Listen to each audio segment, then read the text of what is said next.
Folks, Black Star Network is here. hold no punches. I'm real revolutionary right now. Support this man, Black Media. He makes sure that our stories are told.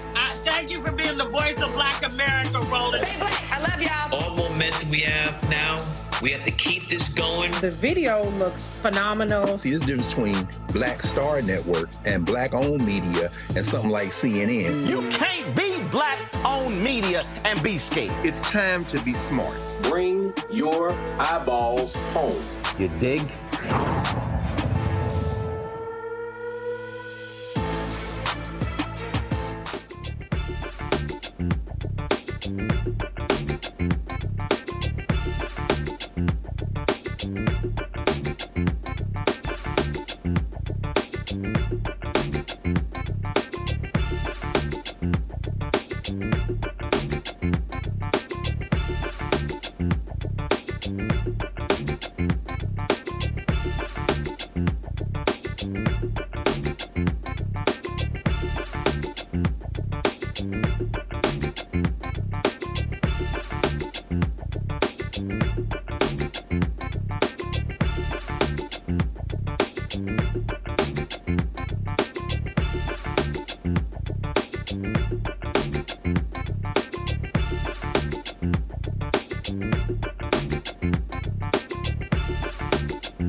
It's Thursday, September 12, 2024, coming up on Roland Martin Unfiltered, streaming live on the Black Star Network.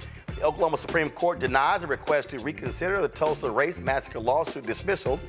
We'll talk with the attorney for the last living survivors. Vice President Kamala Harris back on the campaign trail. She was in Charlotte today, and whiny-ass Donald Trump says there ain't not gonna be a debate. She whooped my ass, so I ain't doing that again.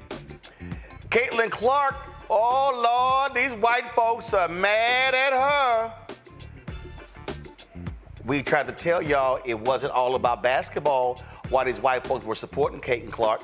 They're mad because she liked Taylor Swift's post endorsing Vice President Kamala Harris.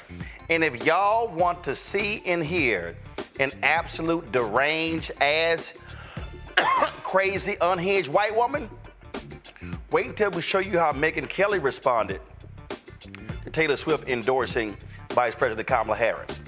The Black Man Lab and New Georgia Project launches the Black Man Tour. We'll talk with the chair of the New Georgia Project right here on the show. Plus, we'll tell you why a Georgia judge dropped 2 counts against Donald Trump in the Georgia election probe, but the attorney John Eastman, yeah, he ain't out of trouble. We'll tell you about that as well. Plus, new campaign there from the Harris campaign as well. A lot to talk about, including these racist white folks in Springfield, Ohio, continue to target Haitians to the point where the Haitian families are keeping their kids at home because they're scared for their safety. It's time to bring the funk on Roland Martin Unfiltered on the Black Star Network. Let's go. He's got it. Whatever the miss, he's on it. Whatever it is, he's got the scoop, the fact, the find. And when it breaks, he's right on time and it's rolling. Best believe he's knowing. Putting it down from sports to news to politics. With entertainment just for kicks, he's rolling. It's on go, roll, y'all. It's Roland Martin, rolling with Roland now. He's funky, he's fresh, he's real, the best, you know he's Roland Martin now.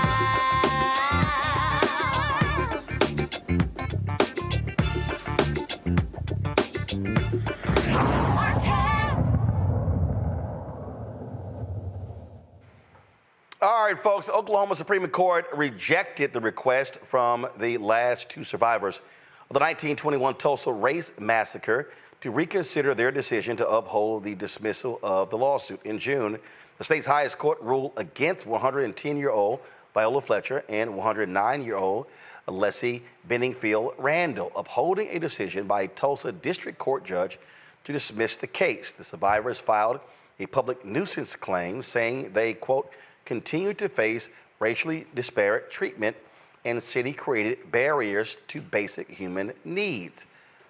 The attorney and founder of Justice for Greenwood, Damario Solomon-Simmons, joins me right now. So, Damario, the question people are asking is this it? Is there anywhere else for y'all to go? Yeah, thank you, Roland. Good to see you as always. Appreciate you. Listen, this is a very disappointing decision for the Supreme Court, Oklahoma Supreme Court, to deny this particular case. And that means after 4 years of litigation, this particular case is now over with. That is devastating news for the survivors. But the good news is that we do have other legal avenues, and we're going to continue to fight. The fight continues. And I can tell you, I can speak for 110-year-old Viola Ford Fletcher and 109-year-old Leslie Benningfield Randall, that they said they're still going to continue to push because they still want to see justice in their lifetime. Gotcha. I'm going to do this here, folks. We got a slight technical problem. We're going to go to a quick break. We're going to come back on the show, okay? We'll be right back. Okay.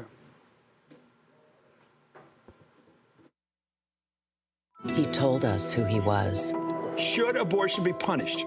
There has to be some form of punishment. Then he showed us. For 54 years, they were trying to get Roe v. Wade terminated, and I did it, and I'm proud to have done it.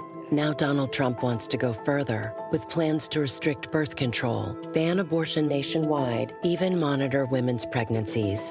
We know who Donald Trump is. He'll take control. We'll pay the price. I'm Kamala Harris, and I approve this message. IVF is a miracle for us because it allowed us to have our family. After having my daughter, I wanted more children, but my embryo transfer was canceled 8 days before the procedure.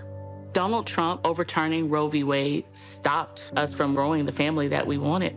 I don't want politicians telling me how or when I can have a baby. We need a president that will protect our rights, and that's Kamala Harris. I'm Kamala Harris, and I approve this message.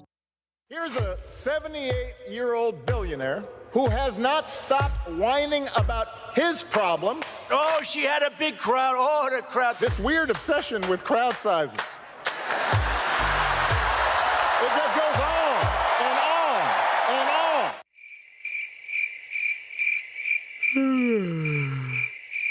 America's ready for a new chapter. We are ready for a President Kamala Harris. I'm Kamala Harris, and I approve this message. In 2016, Donald Trump said he would choose only the best people to work in his White House. Now those people have a warning for America. Trump is not fit to be president again. Here's his vice president. Anyone who puts himself over the Constitution should never be president of the United States. It should come as no surprise that I will not be endorsing Donald Trump this year. His defense secretary. Do you think Trump can be trusted with the nation's secrets ever again? No. I mean, it's just irresponsible action that places our service members at risk, places our nation's security at risk. His national security advisor. Donald Trump will cause a lot of damage. The only thing he cares about is Donald Trump. And the nation's highest-ranking military officer. We don't take an oath to a king or a queen or to a tyrant or a dictator.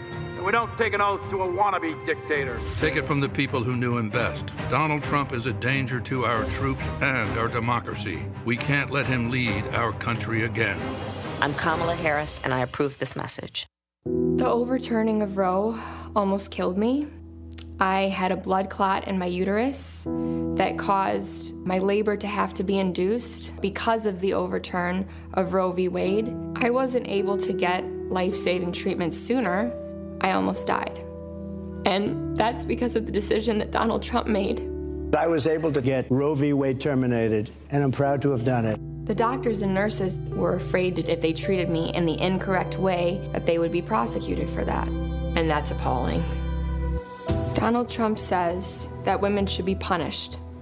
Do you believe in punishment for abortion? There has to be some form of punishment. For the woman? Yeah. I believe that women should have reproductive freedom to make the choices about their own bodies. 4 more years of Donald Trump means that women's rights will continue to be taken away one by one by one by one. This has to stop because women are dying. I'm Kamala Harris, and I approve this message. Hi, I'm Isaac Hayes III, founder and CEO of Fanbase. Fanbase is a free-to-download, free-to-use, next-generation social media platform that allows anyone to have followers and subscribers on the same page. Fanbase was built through investment dollars from equity crowdfunding from the Jobs Act. People just like you helped build Fanbase, and we're looking for more people to help build Fanbase. We are currently raising $17 million in a Regulation A crowdfund on Start Engine. We've already crossed $2.1 million, but we're looking to raise more capital from people just like you that deserve the opportunity to invest in early-stage startups without having to be accredited investors. So right now, I'd like you to go to startengine.com/fanbase and invest. The minimum to invest is $399. That gets you 60 shares of stock in Fanbase right now, today. And then use Fanbase to connect with friends, grow your audience, and be you without limits.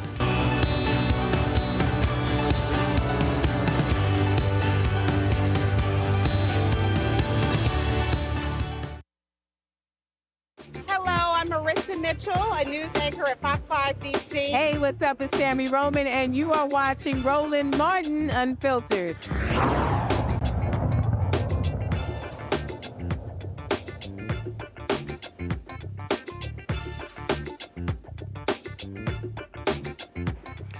All right, folks, technical issues fixed. Let's get back to our conversation with Damario Solomon-Simmons. You were saying that you have other options. Yeah, this definitely is a disappointing decision for the Supreme Court to unjustly deny these 2 last living survivors an opportunity in court on this particular case. but they are resolute. They want to continue to fight even at 110 and 109. We do have another legal pathway that we are exploring to make viable. And this is also, as you know, Roland, and many people that's been following this work, we've been calling on the Biden-Harris administration for 4 years, almost 4 years now, to open an investigation between the DOJ, Emmett Till Cold Case Act. We need them more than ever. So I need everyone that's listening today to contact the Biden-Harris administration, President Biden and AG Merrick Garland, and explain and ask that they open this investigation. More than ever, we need them to open this investigation with this disappointing news today. Explain to folks the Emmett Till Cold Case Act. Because that was a bill that pursued by Senator Doug Jones. Well, actually, the Emmett Till Civil Rights is actually the Civil Rights Cold Case Act. It was actually introduced in 2007. It was passed signed into law in 2008. It was reauthorized in 2016. And this particular law allows the Department of Justice to open a criminal investigation to civil rights crimes that occurred between 1920 and 1970. And the primary purpose of the act is not even convictions, Roland, but it's to investigate and to provide answers that have been long hidden by authorities that conducted or perpetrated these particular crimes. And so this is what we have here. The massacre happened in 1921. We still know about 10% about what actually happened. We still don't know all of the perpetrators. We still don't even know all the victims of the massacre. And we need the Department of Justice to open this investigation. Roland, do you know that the massacre is the largest crime scene in U.S. history, modern U.S. history, and has never been investigated by any level of government? Now, go to my iPad. This is a part of the DOJ. So, is the pressure should be put on Merrick Garland, the Attorney General, because he's the AG. Right. He could actually tell the Civil Rights Division to launch this. Yeah, absolutely. Merrick Garland is who we need to act here. When we've had several meetings with our good friend Kristen Clark, who is the Assistant Attorney General for Civil Rights. She's a friend of civil rights. I believe she's a supporter of Justice for Greenwood and these survivors, but it's not her call. We need the AG, Merrick Garland, to make the call to open this investigation. And again, Roland, we're not asking for them to do something special or extraordinary. We're asking them to utilize the law that is right there that they can actually use. And again, folks, if you go to my iPad, it says in 2006, the FBI began its Cold Case Initiative, a comprehensive effort to identify and investigate racially motivated murders committed decades ago. Pursuant to the initiative, the department, I mean the DOJ and the FBI are working together to address violations of criminal civil rights statutes resulting in death that occurred not later than December 31st, 1979. Toward that end, each of the 56 FBI field offices searched their cold case files to identify incidents which might be ripe for investigation. Since February 2007, the FBI and the division have partnered with the National Association for the Advancement of Colored People, Southern Poverty Law Center, and the National Urban League to identify additional cases for investigation and to solicit their help. I mean, certainly, this is certainly a case where murder took place. Murders took place. We know of hundreds of murders that took place. In fact, we know over 3,000 people were disappeared. We don't know what happened to them. We just know that they were in Tulsa, living their lives on May 30th, 1921, and on May 31st and June 1st, 1921. No one ever heard from them again. And Roland, as you know, we actually met with the DOJ, the two survivors, Uncle Red, who's now deceased, and Mother Fletcher, his sister, back in May of 2023, over a year ago. We met with them. We talked with the DOJ. They said they were going to get back with us, and we're still waiting, and time is of the essence. We need Merrick Garland and the Department of Justice to act today. And so all of you could go to justiceforgreenwood.org, our website, justiceforgreenwood.org. We have a link there where you could sign in and send a note, a sign-out petition. We're going to be delivering those petitions and those signatures to the DOJ along with postcards from around this nation. We need them to act now. My panel today, folks joining us right now, Dr. Ming-Young Guy, Associate Professor, Department of Family Medicine and Population Health, Virginia Commonwealth University, Dr. Greg Carr, Department of Afro-American Studies, Howard University. Ming-Young, your question first.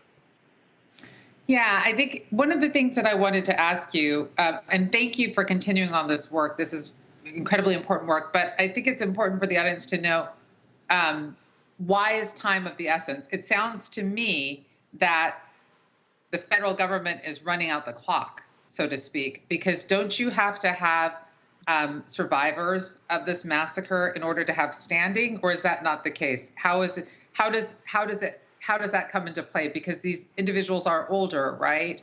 And is time of the essence simply because of the fact that they need to be existing in order to have standing, and so we have to get ourselves together and push now? Is that what it is? Well, thank you for the question. Well, I get the time is of the essence for a few reasons. Number one, our client, Mother Fletcher, is 110 years old. Mother Randall, Leslie Benefit Randall, is 109. She'd be 110 on November 10th. And so time is of the essence because just like every other of the thousands and thousands and thousands of individual black folks that suffered the massacre who died without any form of justice, we do not want that to happen to them. So that's number one. Number two, you think about for 103 years, we've been trying to get justice for what happened in Tulsa and what happened to our community collectively. Tulsa, the massacre is not just about what happened to the black people in Tulsa, but it's about how it destroyed our development as a people throughout this entire nation. Number three, time is of the essence because we do not know what's going to happen in November. We're all supporting the Vice President Kamala Harris. She should win. She's the most qualified person to ever run for the presidency, in fact. But we don't know what's going to happen. We need the Biden-Harris administration to act now while they have the power to do so. And number four, time is of the essence because my clients have gone and done everything that's been asked about them over the last 103 years. Think about that. 103 years, and yet they continue to have the door shut in their face each and every time. So we need to get justice for them now, and this fight will continue, but we want them to see some form of justice. Greg Carr. Thank you, Roland. It's always good to see you, Brother Damario. Yeah, Dr. Carr. Yes, sir. Yes, sir, Counselor. Looking at, and I would encourage everybody, in addition to going to sign to make sure that we get Merrick Garland off his behind and on this, to go to justice.gov and look at the list of the cold case closing memoranda here under the Civil Rights Division. It is literally a history book of violence against black people. Not just black people. I see Jim Reeb on that list, Schwerner, Goodman, and Cheney, of course, on that list. Of course, Emmett Till, so many others. And this is a follow-up to Dr. Guy's question on standing. It isn't necessary, even though we absolutely want these two elders to receive some form of justice before they, like we will all do, join the ancestors. But it isn't necessary for them to do that, isn't it? By my looking at through, I guess it's over 100 of these cases that are represented here on this website. By my looking through them, number one, this would be the longest in terms of the distance between when the event happened and now case that would have been opened by the Justice Department, right? And most of these folk, of course, were executed by the state. They're individual cases, so none of them are alive. So is that a bar? I don't think it's a bar, is it? Oh, go please. No, Dr. Carr, thank you. And I'm sorry I didn't answer the question from the professor. No, that is not a bar. We do not have to have an actual survivor to have standing underneath this particular act, the Emmett Till Cold Case Act. And that's why this is so egregious. That this investigation has not already been opened up because they have the ability, the authority, the jurisdiction to open the investigation. And one of the things that they stated to us early on was, well, we don't know if it's anyone that we can prosecute. Well, number one, you can prosecute the entities, the corporations, and the businesses that are still living and breathing that perpetrated the massacre, including the city of Tulsa. But more importantly than that, the act itself, and Roland read it, the purpose of the act, the primary purpose is investigative and to provide answers and closure for answers that you cannot get any other way. And so it's egregious that this has not happened yet, but you're both right. We do not need standing. We just need a Department of Justice that is serious about racial justice and serious about providing some form of justice to our community, our collective community, because the attack on Tulsa was an attack on Black America. All right, then. Well, Damario, surely keep us updated on what the next step is. Absolutely. Go to justiceforgreenwood.org. Continue to follow us and work with us as we continue to seek justice and reparations for our people. I appreciate it. Thanks a lot, folks. Let's go live to Greensboro, North Carolina, where Vice President Kamala Harris is now taking the stage.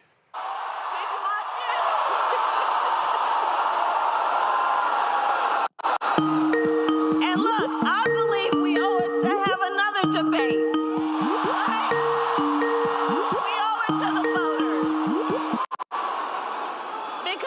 right, folks. First of all, we were setting up our next caller, so we're going to switch our feed.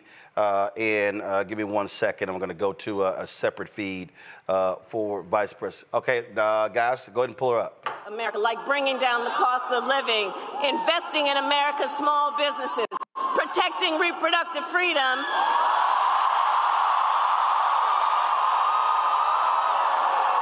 and keeping our nation safe and secure.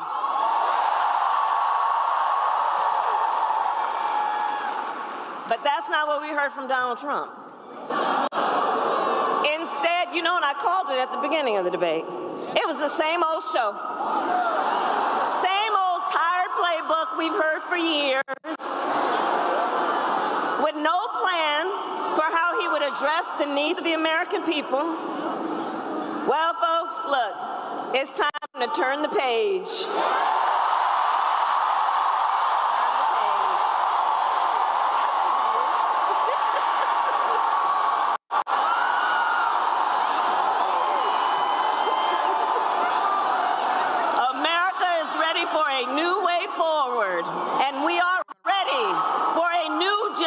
Of leadership that is optimistic about what we can do for our country together.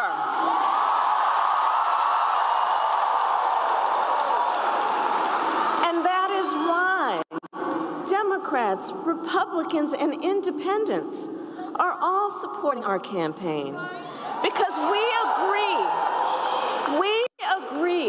We have a duty as citizens to put country above partisanship and defend our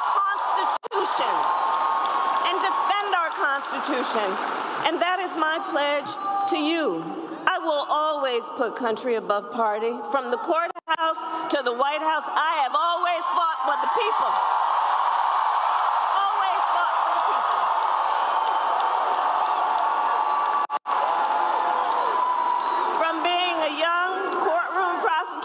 Yes, and it's yes, USA. Go on.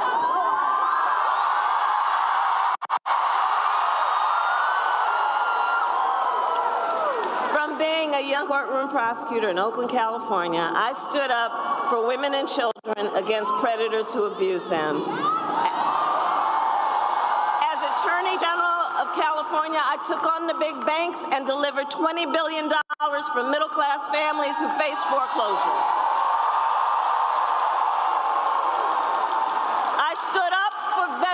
Being scammed by big for-profit colleges, for workers who were being cheated out of their wages, the wages they were due, for seniors facing elder abuse.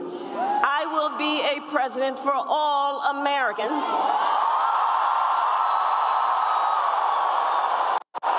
And together we will build a brighter future for our nation.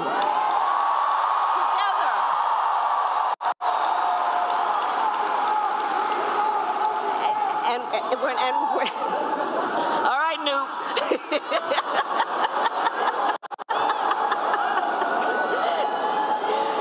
We are going to build a future where we build what I call an opportunity economy. So every American has an opportunity to own a home, to build wealth, to start a business.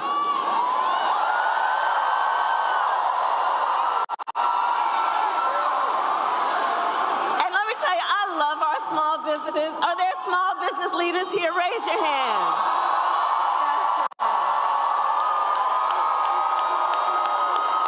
That's right. So, you know, growing up, my mother, she worked long hours. She often worked very long hours, my mother. And so my sister Maya and I would go over to Miss Shelton's house. Now, Miss Shelton, we called her our second mother. She was the second mother to us. She actually was from Louisiana, and she would take care of us in the evenings and on the weekends when my mother was working. And she was a small business owner. And let me tell you what I learned from being a young child about a small owner, Miss Shelton. Our small business owners, you are business leaders, and you are civic leaders, you are community leaders, you hire locally, you mentor, you are part of the fabric of our communities, and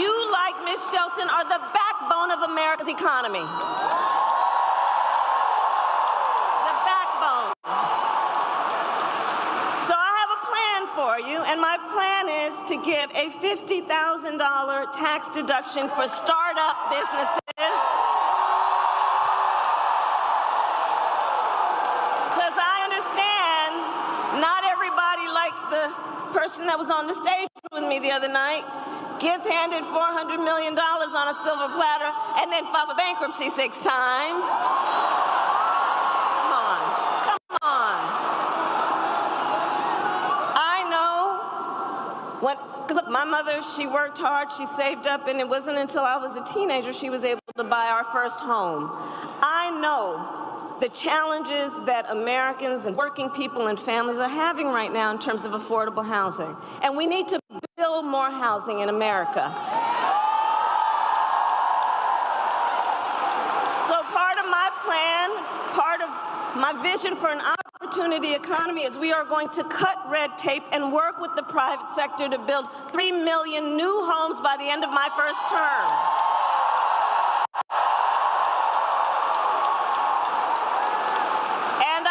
Plan to lower the cost of living for America's families on everything from health care to groceries, including taking on price gouging and those corporations when they take advantage of people in need. Under my plan, more than 100 million Americans will get a tax cut.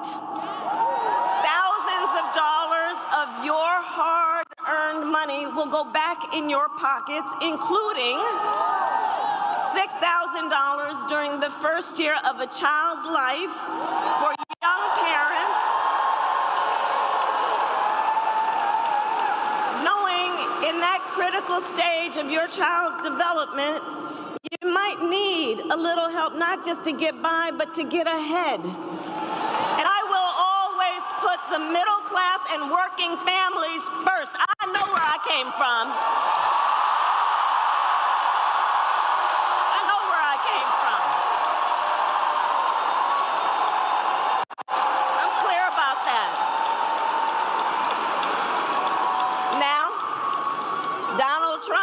He has a different plan.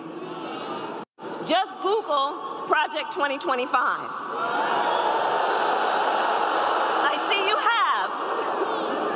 It is a detailed and dangerous blueprint for what he will do if he is elected president. Donald Trump will give billionaires massive cuts, massive tax cuts, and cut corporate taxes by over $1 trillion, even as they pull down record profits. He intends to cut Social Security and Medicare. And he wants to impose what I call a Trump sales tax on everyday basic necessities, which will cost the average American family nearly $4,000 a year. Some of the top economists in our country and in the world have reviewed these plans. Goldman Sachs, for example, had said that my plan would grow our economy and his plan would shrink the economy. That his plan would reignite inflation and send us into a recession by the middle of next year. On top of this, Donald Trump intends to end the Affordable Care Act. Now think about that. Think about that. We remember what it meant when insurance companies could deny you for a pre-existing condition. Remember what that was? So he wants to get rid of it. And as he said in the debate, he made clear he has no plan to replace it. In fact, you remember?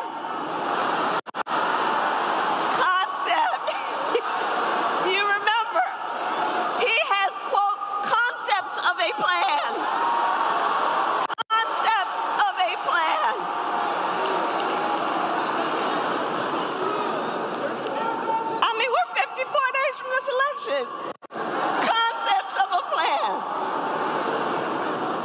which means no actual plan,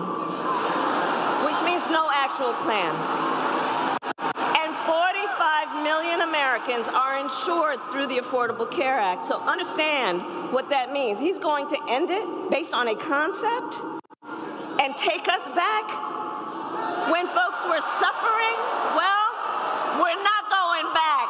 We are not going back. We are not.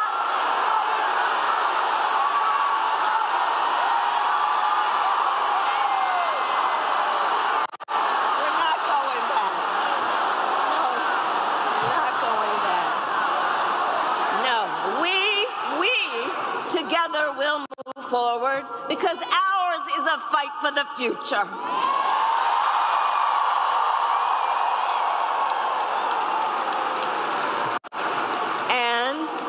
And ours is a fight for freedom.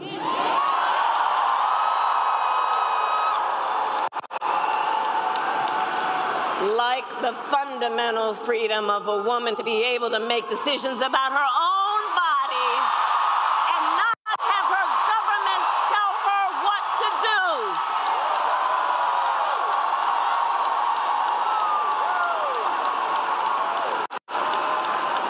And we remember how we got here. Donald Trump hand-selected 3 members of the United States Supreme Court with the intention that they would undo the protections of Roe v. Wade, with the intention they would undo the protections. And they did exactly as he intended. And now more than 20 states have a Trump abortion ban, including North Carolina, and every single state in the South except Virginia, many with no exceptions even for rape and incest. It is immoral. Immoral. And I know everyone here understands. Let us agree. One does not have to abandon their faith or deeply held beliefs to agree. The government should not be telling her what to do with her body.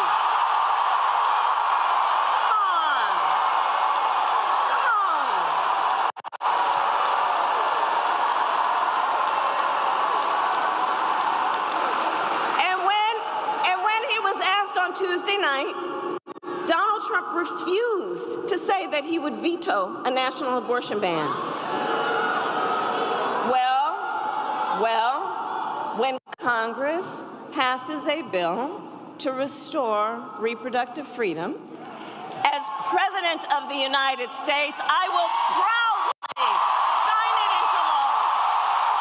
Proudly sign it into law.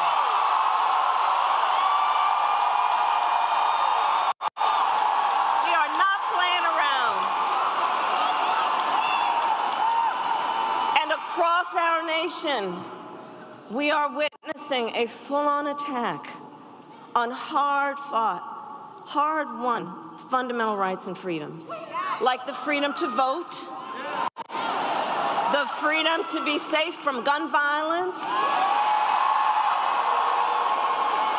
the freedom to breathe clean air and drink clean water, and the freedom to love who you love openly and with pride.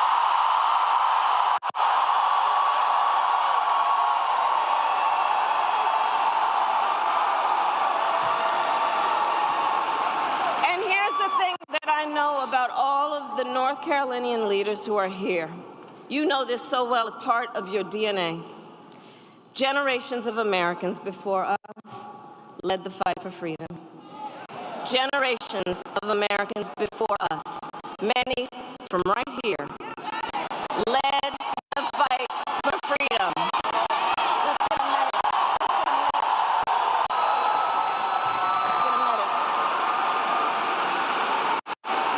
Do we have a medic? Let's get a medic over there, please. Let's get a medic over there. Yeah, but let's make sure, see, this is who we are. We look out for each other. That's what leaders do, looking out for each other. Okay, we've got a medic. Okay. So generations of Americans before us led the fight for freedom, and now the baton is in our hands. The baton is now in our hands. And we who who believe then in the sacred freedom to vote will finally pass the John Lewis Voting Rights Act and the Freedom to Vote Act. And we who believe in the freedom to live safe from gun violence will finally pass an assault weapons ban, universal background checks, and red flag laws.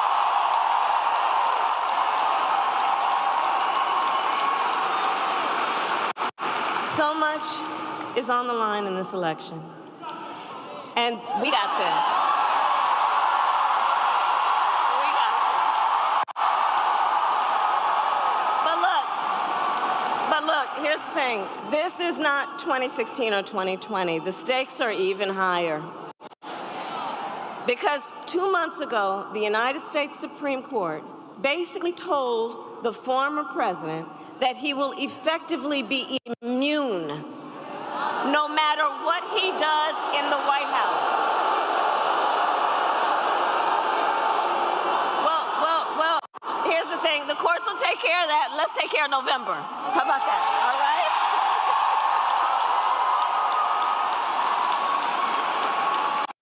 But imagine what that court ruling means. Imagine what that means. Because before, there might have been at least the belief that there would be the threat of consequence. But now there's an explicit ruling from the court that suggests he would be immune. Imagine Donald Trump with no guardrails. Imagine what that would look like. He who has vowed, if reelected, he will be a dictator on day one. He who called for the, quote, termination of the Constitution of the United States. And let us be very clear, someone who suggests that we should terminate the Constitution of the United States should never again stand behind the seal of the President of the United States. Never again. Never again.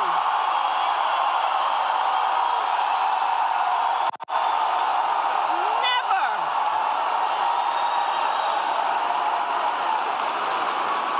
And put that all in the context of people who have been talking about how he was when they served with him in the White House.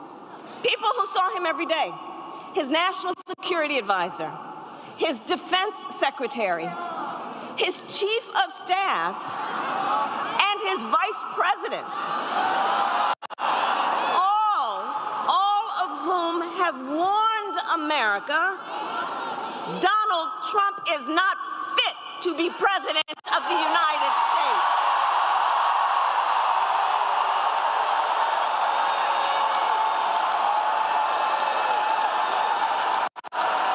And should never occupy our nation's highest office again. So North Carolina, I believe it all comes down to this. We are here together. We are here together because we love our country. We love our country. And we together understand the awesome responsibility that comes with the greatest privilege on earth, the privilege and pride of being an American.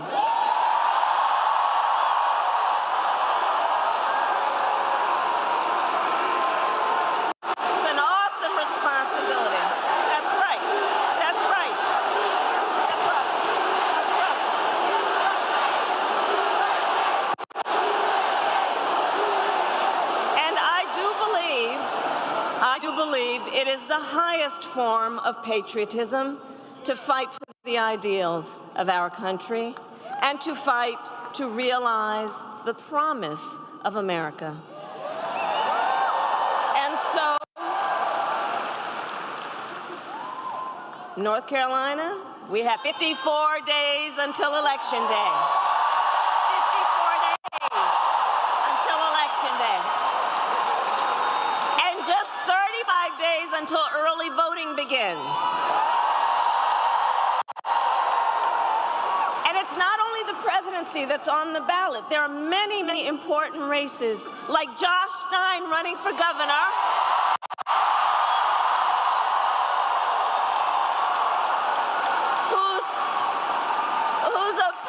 Whose opponent was handpicked by Donald Trump because he wants a total ban on abortion in this state. And that is just one of the many stakes that are at play in this election. But see, we know the power is with the people. The power is with the people. Your voice is your vote, North Carolina. And you are going to make all the difference in the outcome of this race. And look, we know ours will be a very tight race until the very end. We are the underdog. Let's be clear about that. We are the underdog. And so we have hard work ahead of us, but we like hard work. Hard work is good work. Hard work is good work. And with your help, we will win. We will win. And so I ask you today, North Carolina, are you ready to make your voices heard? Do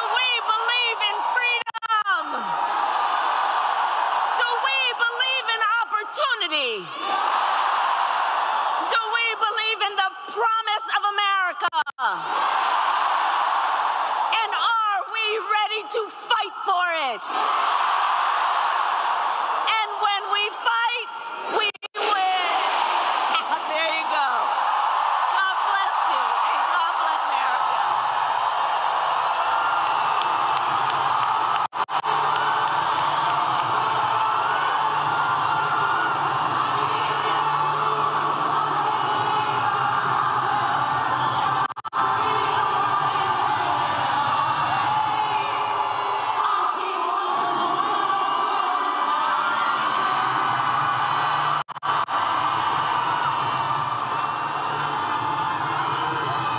Folks, Vice President Kamala Harris, 2 rallies today in North Carolina. That's Greensboro earlier. She was in Charlotte, and so sold out arena, jam-packed in both of those states. The momentum is certainly on her side. You know, it drives me crazy when her campaign does that. I've even told them that. I'm like, don't cut the damn feed. Y'all cameras are still there.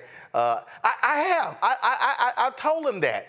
I'm like, so, okay, I know some of y'all watching. It's a pet peeve of mine, okay? Listen, your cameras are there. You're already live. When a rally is over, you don't just end the feed. You stay on her. She's going to be waving. And that's what you do. I don't understand why they cut the feed. Ain't like they about to pack up. I'm just saying. It drives me crazy when they do that. The White House does that too. I'm like, it does. I'm like, it drives me absolutely crazy. You stick with the feed. I don't get it. But bottom line is, 2 huge rallies today in North Carolina. That is a crucial state. You heard her in her speech reference Josh Stein, who is the Democratic nominee for governor, running against that crazy, deranged fool, Mark Robinson, who is the lieutenant governor. I saw one poll showing Stein having a 12 to 14-point lead, but it's a lot tighter in the presidential race. Remember, the last time Democrats won North Carolina was in 2008, when then Senator Barack Obama won North Carolina by 14,100 votes, and he won that because of a massive black turnout. That needs to happen as well. And so North Carolina can actually be flipped, but it's about working on the ground, going to those rural places there in Georgia. Going in North Carolina. Very similar to what happened in Georgia in 2020 as well. So I want to talk about this with also, I'll say this here, Donald Trump. I told everybody, what did I tell y'all when it came to the debate on Tuesday? I said, that boy ain't gonna have another debate. I said, he's scared. He's scared. And so you saw when he lost the debate on Tuesday night. He went right to the spin room because he knew he lost. And then he was claiming, oh, the polls showed us 90, 85. We want, boy, shut up. But that's how he lies. Well, he had a rally today. I don't know where in the hell he was. I don't really care. And so this is actually what he said. But I told y'all, wasn't going to be no another debate. When you smack a white man that bad one time, he ain't going to do it again. Here we go. So because we've done 2 debates and because they were successful, there will be no third debate.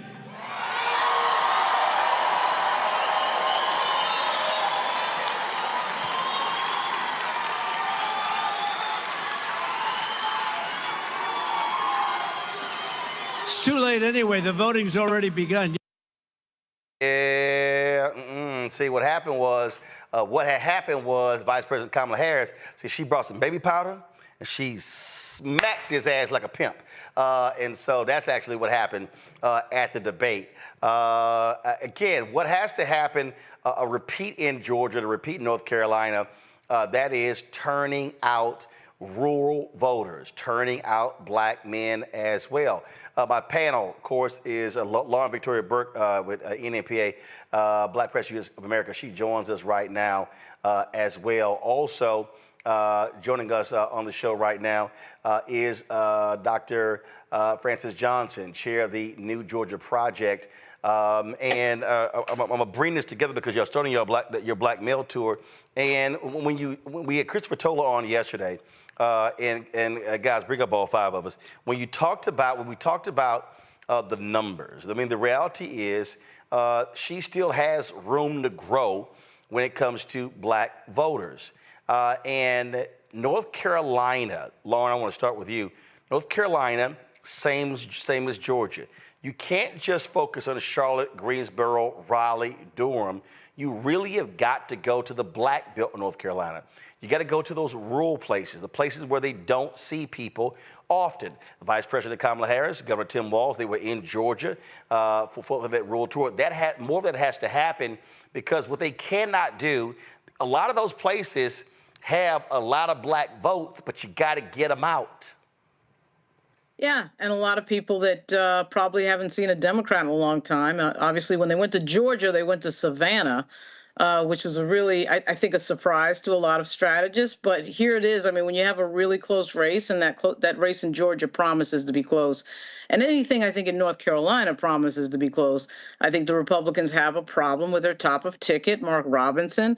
I just walked out of a reception downtown Washington, D.C., and Mondale Robinson was there, and we had a very lively talk about black voters, as we typically do, and he was pointing out much the same thing. And the thing to really pay no attention to really is the punditry and people who don't analyze black voters, and I would say also particularly ignoring the New York Times, which is very strange. And all the data projects that black voters are energized. There was a report a few minutes ago from Target Smart that Taylor Swift's announcement is bringing in something like 8,000 or 9,000 registrations per hour. You could assume that is probably for Team Blue, particularly since Taylor Swift endorsed the vice president. But on top of that, and what you just said, Roland, about rural, these are the things you have to do in a close race. These are the things that could really matter, and particularly for Georgia and North Carolina. And certainly Pennsylvania, but Georgia and North Carolina, this is going to be a very close race, no matter what anyone says. And these types of moments where we see these registrations and we see the vice president campaigning in what would be considered non-traditional places for Democrats, it could really matter in the end. But when we talk about going to those places, Min Young, what has to happen is it has to be not just the vice president and Governor Tim Walz. This is where you've got to have an aggressive surrogate campaign. This is where you've got to be holding lots of events. I go back to 2020 when I was on the ground in the runoff for Warnock and Ossoff, and you had New Georgia Project, you had Georgia Stand Up, you had Black Voters Matter, You had folks who were holding rallies. They were having concerts. Now granted, it was COVID, and so it was parking lots and things along those lines. But they were touching the people. They were talking to the people. They were going there. They were going to places in Georgia. They were going to places in Georgia like Albany. They were going to Jonesboro, Statesboro, or go to those places. And so, to me, if I'm putting together, again, if I'm working on the campaign, and I'm putting together a map, I'm putting together a map of North Carolina and Georgia. And what I'm saying is, okay, I'm looking at all of these places. So give me the places, I want to know first the places where the black population is 50% or higher. And then I'm going down 40, 30, 20, 10. And I'm now separating that. So I now want to say, okay, now where am I sending people? Where are we having events? Okay, you got all these entertainers. Okay, I don't need y'all in Atlanta. I don't need y'all in Charlotte. I don't need you in Greensboro. I need to send you to the places where they never see entertainers. Oh, now I'm looking at this place here. And okay, if I'm in North Carolina, let me look at the overlays. In these precincts here, how many of these people voted for Obama in 2008? But didn't come back and vote in 2010 midterms? How many voted in 2012, and then 14 midterms, then 2016, then 18 midterms, then 2020, then 22 midterms? Now that's given me an idea of where I need to be sending people. That, to me, is the depth in which not only the Harris campaign should be looking at, but the Democratic National Committee, and also all of these damn PACs that are taking in crazy amounts of money, and they're dumping that money on television. But in many of these places, and we're going to talk about this here with Francis, a lot of these places, you got these small little gospel stations that preachers have, whatever, that are reaching the community that folks are not tapping. That's where your margins are going to come from in terms of the victory. Absolutely. 100%. Francis, 1 second. Mignon, that was for you. I'm going to come back to Francis. Okay, Hold on. Sorry, you went on a little while. But I called your name for a reason. That was called teeing you up. I got you. See, if you had your Time Life headset on, you would have figured that out. You just hate the fact that you can't wear them on your head. That's all. So I can. One of the things I think you're 100% right? The campaign and these individuals have to tap these untapped markets. But one of the things I really want all of us to remember, I have so many things to say right now. I'm thinking Nicole Hannah-Jones, America wasn't democracy until Black people made it one. That's what I was hearing when I was listening to Vice President Harris. But one of the things that I really want all of us to remember is that democracy is a participatory engagement, right? So yes, the candidates have to do what they got to do. All of their folks, their surrogates, they have to do what they have to do. But we all know people in those neighborhoods as well. We all have someone that knows somebody who knows someone in those communities as well. We can have a cookout. We can have our own gatherings. We can engage ourselves as opposed to just waiting for them, right? Because my concern is that we see this money coming into the campaign, and yes, the strategists will put their money where they need to, and hopefully, but we have to always remember the fact that they are only one layer of all of this. This is about us. So the question is, what can we do as a society? What can we do for our own community? Because if nothing else, Donald Trump is an existential threat, not only to democracy, he is an existential threat to Black America. And that's what we have to think about. That's what we have to remember, not out of fear, because we've got this, but we absolutely have to engage ourselves. I watch my sisters text all the time, and they watch this as if it's like a reality TV show, and I have to turn it off sometimes because I'm like, this isn't reality TV. These are our futures at stake, right? So what are we going to do to make sure that we see the finish line with this candidate and make sure that we hold them accountable for all of their promises that will, in the end, benefit all of us as well? Greg, again, listen, We also understand the role that money plays. Go to my iPad, Steve. 24 hours after the debate, $47 million raised by the Harris campaign, the second highest haul after the decision that Biden was stepping down. 600,000 individual donors. Bottom line is, and I keep saying this, it's ground game, ground game, ground game. Strategists cannot be fixated on television airwaves. TV is important.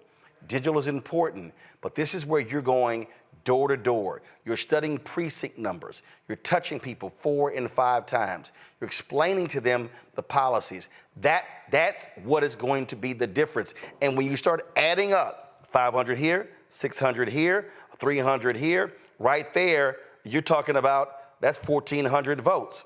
Remember, Obama won the state by 14,100 votes. You start doing that, you start picking up another 50 votes with every precinct in North Carolina. That's the margin of victory. You win. Absolutely. It's interesting the energy we're seeing now. We all remember you taking the Roll-Mobile down into Georgia, and everybody moving down there for that runoff. Everybody knocking on doors, including people like the folk from Until Freedom and everyone else, all the way across the spectrum to the hardened politicos. And Dr. Johnson, will be interesting to hear you talk about that. I know y'all were on the ground there then, and now coming up with New Georgia and our friend and brother Mauli Davis with Black Man Lab. That energy seems to be coming up again, except we knew it was for all the marbles in that little window between the election and the runoff with one and I saw. Watching the vice president in North Carolina today, both speeches, she's looser, she's closer to herself, it almost feels like. You saw that little shout out to Cap Alpha there from the podium. She's showing a little black. She said, I knew. She said, okay, look at her trying to get a little loose with it, right? Interestingly enough, though, the Democrats are trying to reclaim patriotism. That's an interesting move. Notice the cultural shifts. Dick Cheney and those folks, open enemies of our common humanity, have endorsed Kamala Harris. What does that mean? I think in part it means that they think that national security, that their nationalist project is safe in her hands. Then you see the cultural warriors like Taylor Swift. The pop culture takes its shift. Then you see the New York Times, to your point, Lauren, I think in part, I read the New York Times every day with my hand pinched against my nose, but David Brooks just dropped his op-ed for tomorrow on the website. And he's talking about how a cultural shift could help Harris. The New York Times is always wrong, but now they seem to see where the wind is. They see where the wind is blowing. So they're trying to back up, as Lawrence O'Donnell said last night on MSNBC. They're trying to back up from their sane washing of Donald Trump. After Tuesday night, it's almost like everybody wants to pick her as the winner. And the trendy, Tim Walz today in Grand Rapids, Michigan, instead of saying we won't go back, the crowd started chanting we won't eat cats. So, the momentum is seeming like it's the normal people versus the weirdos. And Kamala Harris seems to be opening a kind of sensibility that I think, and Roland, you remember this, of course, when you invited then Senator Harris down to the TV1 studio. And one of my former students, graduate now, was on her staff. And as they were coming in and out of the studio, she was playful. She was kind of this Harris we saw at the podium today is closer to the Kamala Harris people know when the microphone is off and the lights are down. And I think that's going to trend in her benefit as this country gets to pick between a sane person and this fool. And that number picking for the fool seems to be, if not shrinking, scared that they're about to hit an avalanche if we do what needs to be done. I think the tours like the one that y'all launching, this Black Man Tour, are important. You have to touch people. You have to touch them. You can't, and these smaller conversations then begin to lead to the personal conversations, and then they begin to build and grow this way. I keep reminding people what the date is. It's the 12th of September. The election ain't tomorrow, Francis. And so I keep telling folks, yes, you got early voting. Go back. Yes, you got early voting. Yes, you got all of that. But it's a build up. So if you look at November 5th and you say, conversations start now, you go for the next 3 weeks, you're into October, you got 5 weeks before the election day, you build up to that, and that's what gets people out to vote. Absolutely. You know, the good thing about it is we didn't stop after you left the tour in 2022. We have engaged in this Black man conversation consistently and ongoing in the interim. And additionally, the New Georgia Project has been building power in these communities every day, 365 days and 366 days, because this is a leap year. And in these last 54 days before Election Day, we know our assignment, which is to turn out those communities that we've been in conversation with this whole time. We just wish that the rest of the apparatus that claims they want victory would share in the resources they have in this final push. Well, that's one of the reasons why when we had our Win with Black Men call, we made a strategic decision to not send all the money to the campaign. And there were some people who were upset by that. And I told them, I don't give a damn. I literally said, I don't give a shit what you think. That was a quote. And I said, and we will do it again. Because the point that I made is, I'm not interested in Black folks. We can raise money, but I'm not interested in raising money and sending it somewhere and then begging to get it back. Now, no, we gonna distribute. We gonna distribute it ourselves. And what I keep saying, Francis, that has to happen. You have to plow money into the ground. You have to. The numbers are the numbers. I understand media. I'm in media. But even with what we do things differently, even on this show, when we take the show. So when somebody says, well, what about political advertising on Black Star Network? It allows us, the political advertising, commercials you see, allows us to take the show on the road. It allows us to do what we did when you were on the panel there. It allows us to go to those towns in Georgia. We literally went so far east in Georgia, we flew into Jacksonville to get there. We flew into Jacksonville, Florida to get there. And that's what this requires when you start looking at margins. It can't just be television ads, radio ads. It has to be on the ground where you're having the conversations. I keep saying you have to educate and enlighten people first before you can then ask them to register. Then you got to keep educating and enlightening them after they register to then go vote. It takes at least 5 touches, and we know that between now and Election Day, we will touch another million Georgians all over, in the cities, in rural Georgia, and all across the state.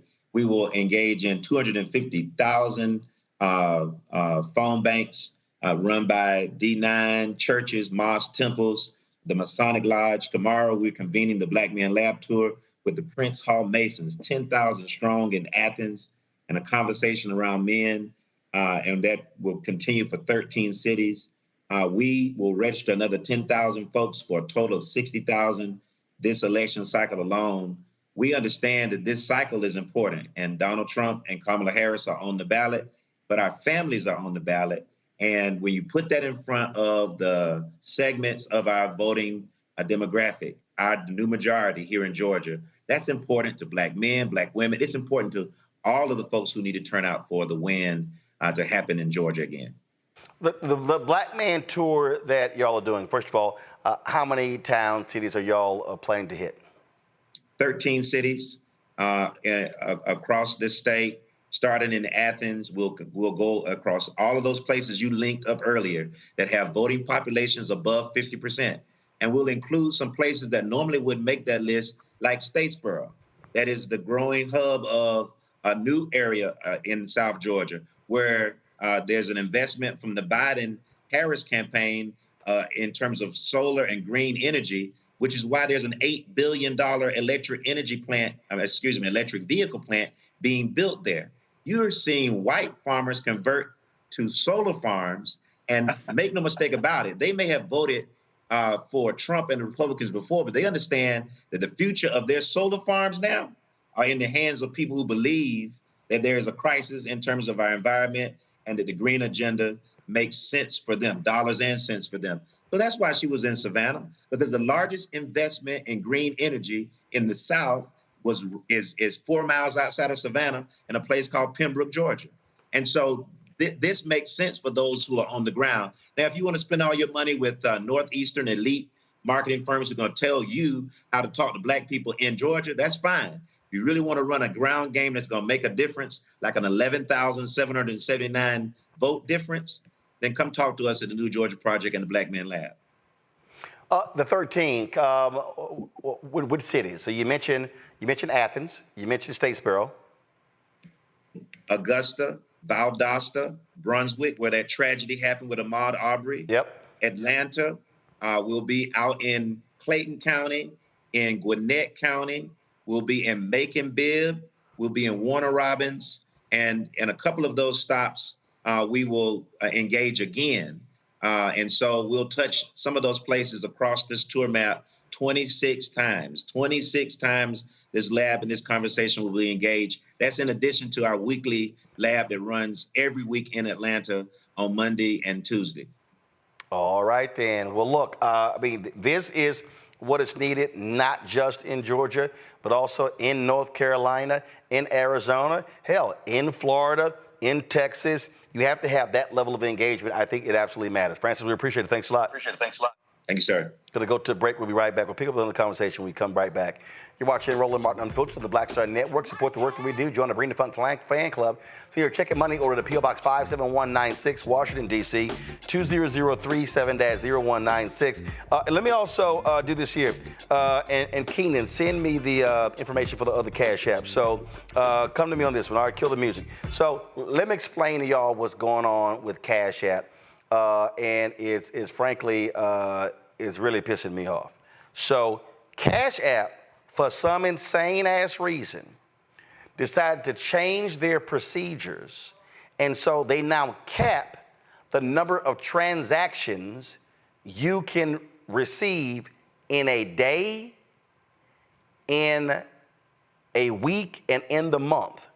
So a lot of you have been trying to support this show, and you've been getting rejected. Your donations are not going through. That's because Cash App changed their rules. I have been texting them, I have been emailing them saying, what the hell are y'all doing? How do you not tell anybody? And what's the point of actually doing this? It makes no sense whatsoever.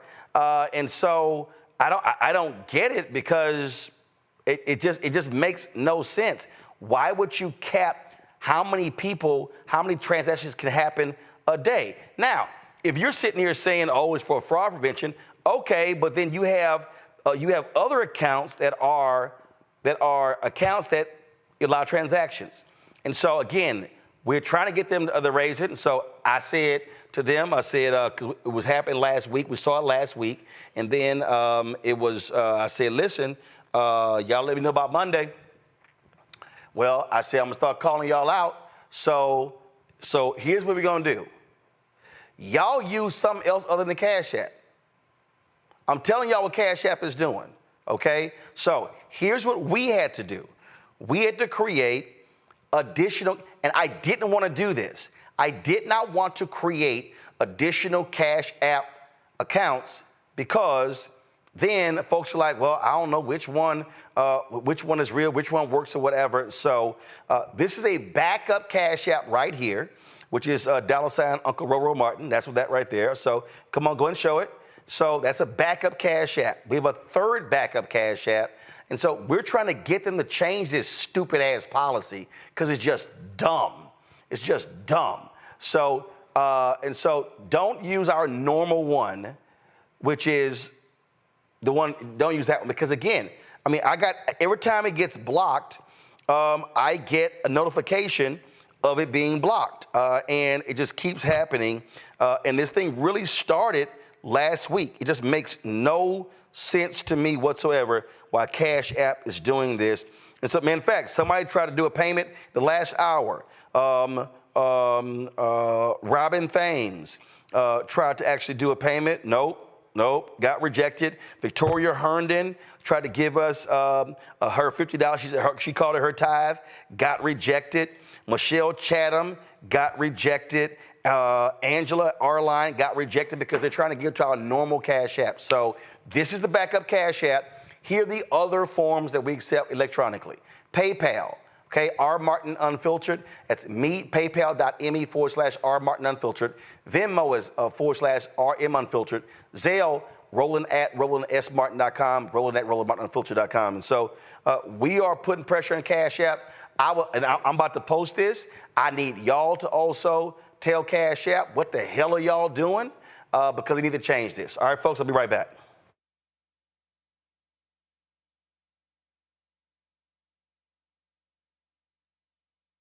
He told us who he was. Should abortion be punished? There has to be some form of punishment. Then he showed us. For 54 years, they were trying to get Roe v. Wade terminated, and I did it. And I'm proud to have done it.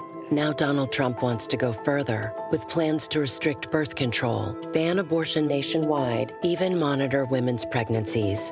We know who Donald Trump is. He'll take control. We'll pay the price. I'm Kamala Harris, and I approve this message. IVF is a miracle for us because it allowed us to have our family. After having my daughter, I wanted more children, but my embryo transfer was canceled 8 days before the procedure. Donald Trump overturning Roe v. Wade stopped us from growing the family that we wanted. I don't want politicians telling me how or when I can have a baby. We need a president that will protect our rights, and that's Kamala Harris. I'm Kamala Harris, and I approve this message. Here's a 78-year-old billionaire who has not stopped whining about his problems. Oh, she had a big crowd. Oh, the crowd. This weird obsession with crowd sizes. It just goes on and on and on.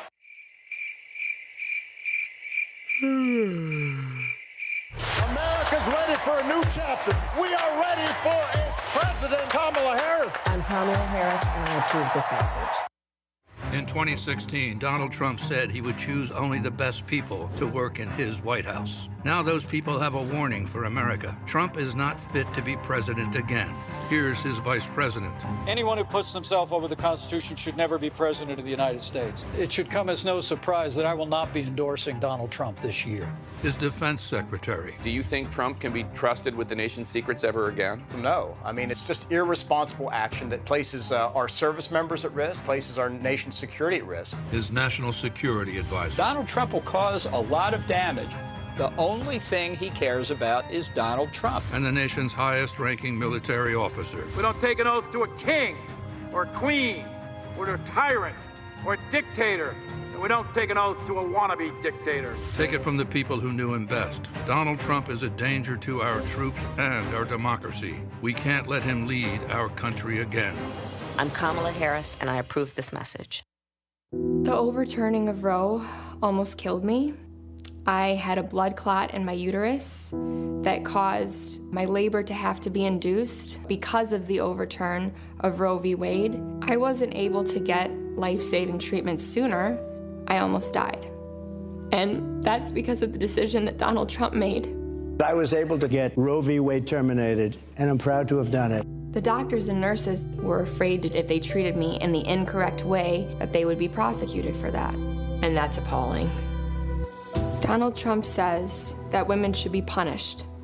Do you believe in punishment for abortion? There has to be some form of punishment. For the woman? Yeah. I believe that women should have reproductive freedom to make the choices about their own bodies. 4 more years of Donald Trump means that women's rights will continue to be taken away one by one by one by one. This has to stop because women are dying. I'm Kamala Harris, and I approve this message. Hi, everybody. I'm Kim Coles. Hey, I'm Donnie Simpson. Yo, it's your man Deion Cole from Blackish, and you watch Roland Martin, Unfiltered.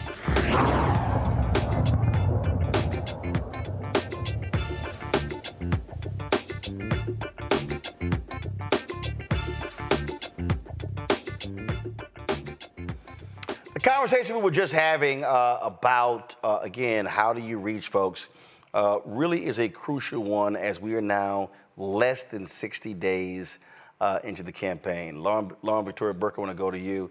I mean, I'll give you an example. When Don Scott hit us up and said, "Hey, man, I want you to come help us out in Virginia in 2023." What you did for Warnock in 2020. You had some folks who were like, "Man, what are you doing? Why are y'all engaging Roland Martin in the streaming show?" He said, first of all, because he can reach people we can't. And so they were fixated, and this is the mistake that people make. They were fixated on, well, only, 50 and 60 and 70 people turned up. And he said, "Did you see how many were streaming?" And he told me about the number of calls and emails they got from people who said, "Hey, I couldn't make it out to the event, but I was watching it on my phone." And then the candidates who were showing up, they were taking those clips and they were driving it on their social pages on all of their platforms. This is the campaigning in 2024. Too many of these strategists are still trying to run analog campaigns in a digital environment. Yeah, and also they don't want to share the money with anybody black who is not in their friend circle. To your point, Roland, with regard to the money, with regard to the win with Black Men Call, and let's spend it on television. I mean, it's incredible to me. Every time we get a lightning in the bottle candidate, African American, in this case Vice President Harris, in the last case then U.S. Senator Barack Obama, and then, of course, President Obama, these lightning in the bottle candidates who are in touch with the culture, in touch with young people a lot of times, and in touch with the style of politics that really works and gets people excited and galvanized, gets people off the couch. As you can see with Vice President Harris, we're having this huge spike in registrations, huge spike in interest. From a lot of people who never gave before. Right. A lot of people who never gave before, first-time givers and small donor givers, which tells you that they want to be a part of it. They want to be a part of the history and a part of the moment. We saw the same thing in 2008. We have this added component that it's a female candidate as well. You have that going on. And then you have this across the board, across demographics interest, from white dudes to white women to black men to black women, of course. And you're telling me that person that raises a record amount of money, who happens to be a black female candidate, everyone else's demographic is controlling the money. You've got to be kidding me. I mean, it kind of reminds me of the NFL. The black players bring the gate, they bring the money, they bring the excitement, they bring the fans, and then a bunch of white folks are making the decisions about where the money is spent. And in this particular case, what we find is that, particularly with television, the money is just going to the same people, same pollsters who may or may not have been correct last cycle. Quite frankly, many of them are not correct. And then they get the contract again and again and again and again. It makes absolutely no sense. The ground game does not get spent on, because the ground game are, in fact, the folks in the streets and the folks that are not TV. And typically, a lot of times in these communities, black folks knocking doors. So there's a reason why all of a sudden, we can't do ground game. But with this type of money around, when you have $500 million being raised and counting, there's absolutely no excuse to do ground game because you have all this money. When you start dividing this money, by the way, it gets to a point where you do have to ask the question, where exactly is this money going? Where is it being spent? We only have but so many contested House races, for example. There's like 30, maybe, that are frontline races. And so if you put $2 million per race, that's only $60 million. And they're in the $500 million category. So it will be interesting to see who gets these contracts, who gets this money, where this money is spent, and what exactly the strategy is on the ground. I can't tell you how many times, Greg, I have talked to campaign people who are frustrated with some of these decisions. And again, Warnock won in Georgia in 2022. In 2020, that was ground game. I get the little commercial where they had the puppy. I get all of that. But it was what the folks in Georgia did. They were going door to door. They were sitting here having those events. That's what did it. And that's what Vice President Kamala Harris is going to need to beat this thug. Absolutely. Lauren evoked the number, and it's quite staggering to think. $500 million, and as you said, Lauren, and counting. That's a staggering number. And to read the reports of the last couple of weeks that the Harris campaign is starting to transfer money to the down ballot is very encouraging. We know that things change. We know the technologies change. We know that 2024 is not 2008. And as I said a moment ago, we all remember the runoff when everybody was energized and hit Georgia. Well, to seize that momentum that Lauren just talked about, this kind of infectious momentum that in 2008 built, of course, after Obama placed in the Iowa caucuses where he did, and Will I Am released that remix, Yes We Can, of the speech that kind of triggered everything. The difference between 2008 and now, and the thing that the Republicans are working hard to try to overcome early, Trump was in Arizona today, for example, perhaps the factor that is more relevant now than it's ever been is early voting. BANK, bank the vote. If you've got this momentum going now, spread out that ground game over the arc of the next 2 months. We know, as Rebecca said the other night during election coverage, you remember she said, early voting in Pennsylvania starts next week. So if you're going to have a rally, drive those people to the polls and tell them to vote now. Bank that vote. We know the Democrats run up leads that then evaporate on election day. Will run up an even larger lead. You got so much money now that kind of ground game campaign almost has to be, at least partially, because I agree with you wholeheartedly on the day itself and driving people and the small towns and the places people haven't reached, but also, maybe adjust that part that emphasizes doing some of that work, since you've got all this money with those door knockers and getting people out over the arc of the rest of these 2 months. Early voting starts October 15th in Georgia. There's a possibility that some of that chicanery that they've hired all these hillbilly election judges and all these folks, realizing that that's only the next step to the ultimate try, which is to control these state legislatures and these election judges and take the power to the state level and literally give the electoral votes to the loser of the campaign, which if they try that at this point, they're going to have to fight everybody from the Pets to Caitlin Clark. The early voting might have a kind of role in this election that it's never had before. But only the work will reveal whether it does or not. Mignon? Yeah, I think, now that I'm thinking about what you're saying, I think the ground game is really important, but more so because we have this momentum. We're on this high right now, but we have to understand that the pendulum's going to swing, and there's going to be a lot of attacks on Vice President Harris and on the campaign and on Tim Walz and things of that nature. So yeah, it's really important to get people on the ground right now. It's also really important to get people to get to early voting right now, because we haven't even begun. The Republicans or the far right wing, whatever they are, I'm not really sure anymore. They're just spinning right now, but at some point they're gonna find their footing, and they're gonna come out with their guns blazing, so to speak, or fists swinging, right? So we have to be prepared for that, and I do believe you're correct that they have to invest in these local organizations and these local entities, because those are going to be the ones to be able to create some of the wall that will be able to buffer those attacks that will infiltrate the communities and diminish some of the joy and the excitement and the momentum behind the campaign. One of the things that is getting on my nerves. Is it me, Roland? Mm-hmm. No, it's not you. Today. One of the things that's getting on my nerves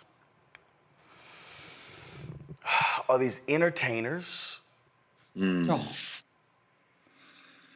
these non-entertainers who have no idea what the hell they're talking about. The latest dumb comment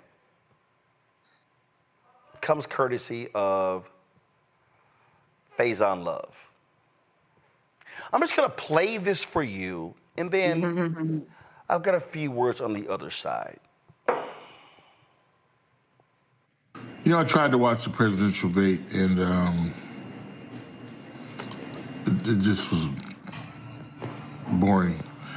So I ended up watching reruns of The Cosby Show. And I was like, wow, this is what's missing in America is the family, the black family. The nucleus is the black family, a structure. And that structure is being destroyed basically because of child support. Women are having these children check babies. They don't care about the kid, they just care about the check. And I was like, wow. I grew up with a mother and father.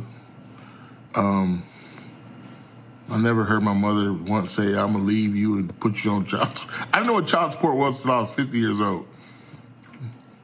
So I had to go to court for it. I'm like, what? I thought this was for deadbeats. I'm here, what the? My point is, Vice President Kamala, I hope I'm saying your name right, Donald Trump, if you want to win the presidential race, abolish child support.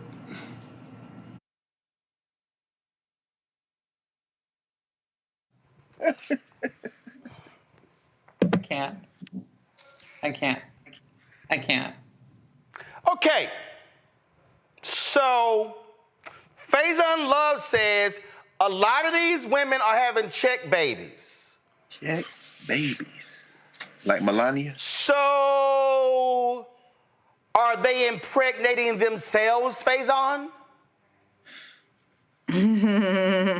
Is the guy not there? Just wondering. The guy can't slap on a condom? I'm just trying to understand what, and see, this ain't just him.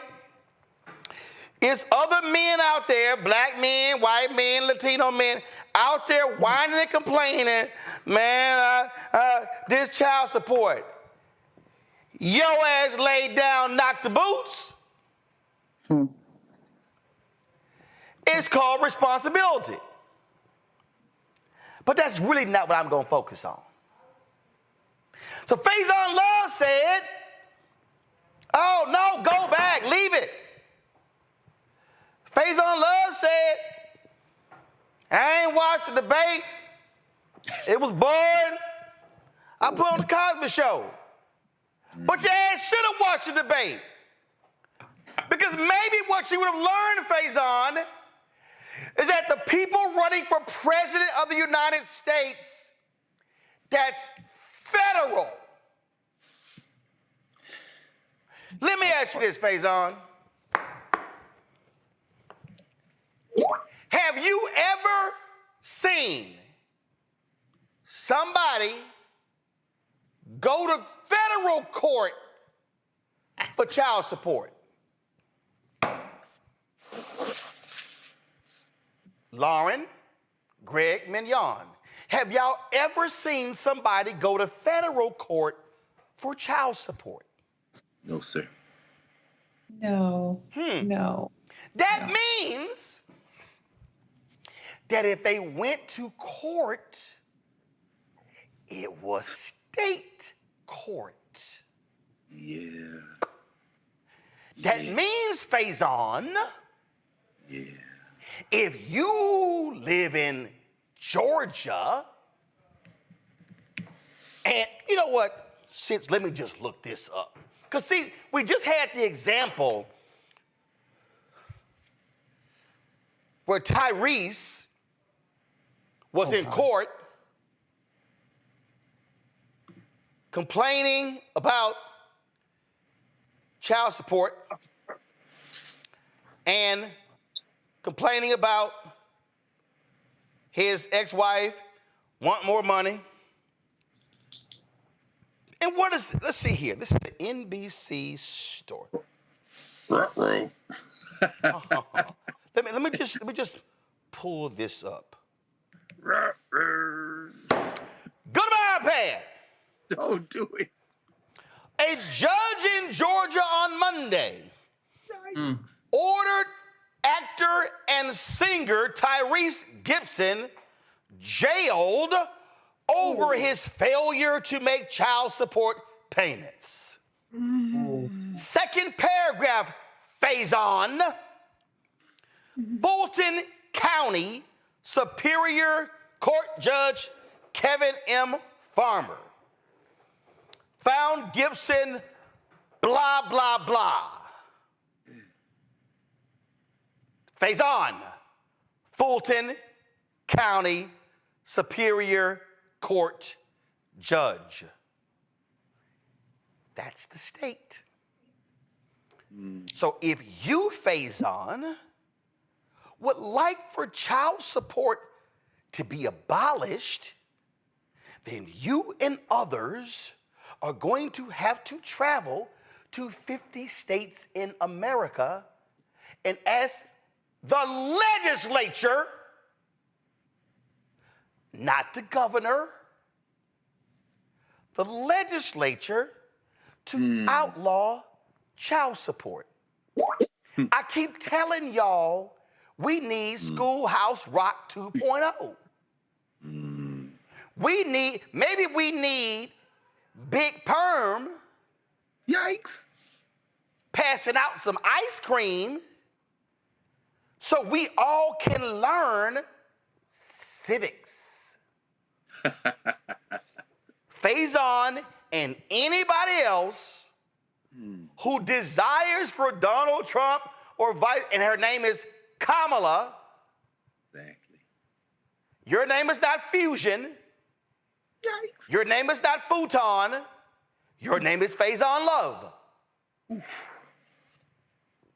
So you can't say, well, one of the presidential candidates, can you please get rid of child support? Child support, Faison, is not a federal matter. Child support, Faison, is a state matter. Faison, please understand, when we're talking about the United States Constitution, there's a provision in the United States Constitution that deals with the issue of states' rights and federal rights. And in that particular Constitution, what it lays out, Faison, is whatever is not remunerated in the U.S. Constitution, it falls to the states. Faison, there is nothing in the United States Constitution that addresses childbearing. There's nothing in the United States Constitution that addresses the family. Nothing. That's a state issue. In fact, Faison, when a child is born and a birth certificate is issued, the birth certificate is not issued by the President of the United States. There is no presidential seal that is assigned to the birth certificate. There is no, you do not have on a birth certificate, if this was the birth certificate of your children, there's no signature line for the president, for the Speaker of the House, for the minority leader. There's no line for the Secretary of Defense, Secretary of Health and Human Services, Secretary of Commerce. Doesn't exist. Because it's not federal. It's state. In fact, drill deeper, Faison, the birth certificate is county. I was born in a segregated hospital, Riverside Hospital. That's where all the black people were born in Houston until after integration, in 3rd Ward, Riverside Hospital. That birth certificate was filed with Harris County, the county where I live, where I was born. It wasn't authorized by Dallas County or the other 253 counties in Texas. It was authorized by Harris County. That's why, Faison, when you're invited to the White House, they send you a form, electronic form. Not only do they ask you what country are you from, they also ask you the state, because your address, and the county that you were born in. So, for all the people out here who are yelling about child support, and what is Kamala Harris gonna do about child support? Not a goddamn thing. Because she can't. Just like if somebody, I forgot who it was, somebody said, man, so-and-so needed pardon. No, because they were convicted in state court. The President of the United States has no state jurisdiction. The President of the United States can only pardon for federal crimes. That's it. Just like when all of these people were like, oh, Joe Biden put all these black people in jail because of the crime bill. The crime bill only applied to federal crimes, not state crimes. When people were talking about, well, the three strikes law, that was a federal 3 strikes, not state. So if you committed and here's the other deal with crime. There are state crimes and there are federal crimes. If you commit a state crime and you are convicted, first of all, if you commit a state crime, you're tried by a state judge, you're tried by a county prosecutor, and if you are convicted, you go to a state prison. If you commit a federal crime, you are prosecuted by a U.S. attorney for the said district, and then if you are convicted, you go to federal prison. So for all the folk like Faison Love who are making these claims, please, can y'all stop demanding that presidential candidates do things that they literally are not empowered to do? This ends today's civic lesson.